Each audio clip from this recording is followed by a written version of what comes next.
Alright guys, Lawnmower 17 here on March 4th, 2011. It's about 10 o'clock or so in the morning, and we're going to start looking into our project some more. I'll give you a look.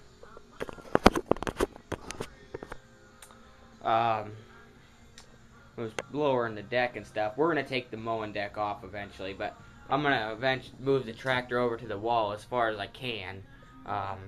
So I have more room to work on the floor with this motor, because my workbench isn't really big enough for that big motor. It's only big enough to work on little motors that size. So, yeah, we actually went mudding on that thing the other day. So, yeah. Don't really have that much power, though. It's crap. It only does good on, like, cement. I mean, if you just want to putt around on it, it does pretty good, though. Cold start of the four-wheeler coming up later this month, probably, when it gets nicer. But, yeah, we got a mess to clean on the workbench. So, we're going to clean this up. And then we're going to start looking into our motor. I did tip it up the other way so that all the water would drip out of the bottom. Got my air compressor pumped up so we can blow all this off. And I'm going to have to find a socket that big to get this off. So, we're going to take this crankshaft out. So, we're going to get stuff cleaned up and we'll show you the next step. Alright, guys. Well, we got everything done. Got the tractor moved over as far as we can get it. So we got some room. Got my workbench cleaned off as good as I'm going to need it. And I brought this workbench in.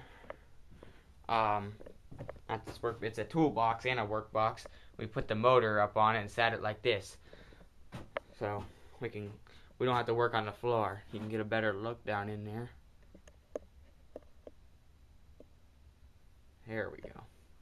So you look down in there, you see that piston's not connected to the connecting rod. That connecting rod's on. I don't know if it's any good. But, yeah, so we got it all sitting on here. And I got my the crankshaft unbolted from the flywheel. I haven't took the flywheel off yet, but I do have it unbolted. Right there's the bolt. I just got lucky. Because I grabbed, that's the thing we use to take it off. It's not an air socket, it's an electric one. But this is the biggest size socket I had, and I got lucky. It fit right on there. So we got lucky. It came right off. When I unscrewed it, this thing didn't even spin. So, yep. And now we're gonna work on getting this out. The crankshaft is gonna come out now. So we're gonna get that out, and then we'll show you the next process.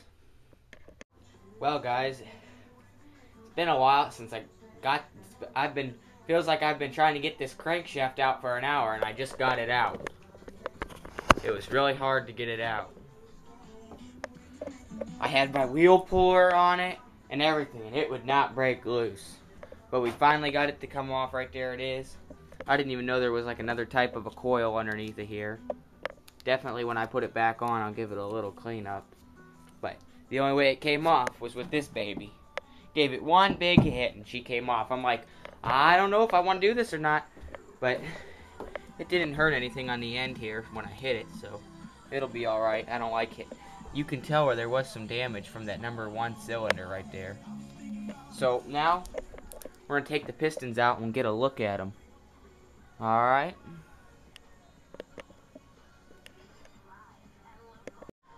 Alright, well, we just got the pistons out. Nothing looks cracked in there. This is the good side. Okay, now this is what the piston should look like. That's the good piston. This side is good.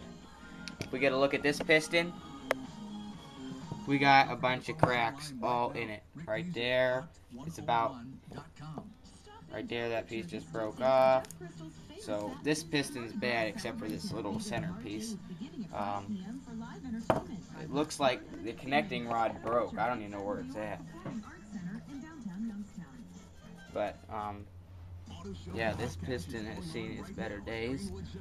I'm going to have to buy a new piston. But nothing looks cracked inside the motor. I am going to clean the motor up real quick, inside and everything, so you can get a good look at what's actually going on in here and if we got anything that's broke. So, we're going to clean this out some, and then we'll give you next step that we're going to take a look at. But that's what the pistons look like. So one piston's bad, we obviously can tell that. So I'll have to buy one new piston. And while I'm at it, I'm still gonna, if the motor is still good, I'm gonna buy new rings for this side too. Why I have it apart, you might as well just put new rings and everything on it. So that's what we're gonna do. So next step coming up.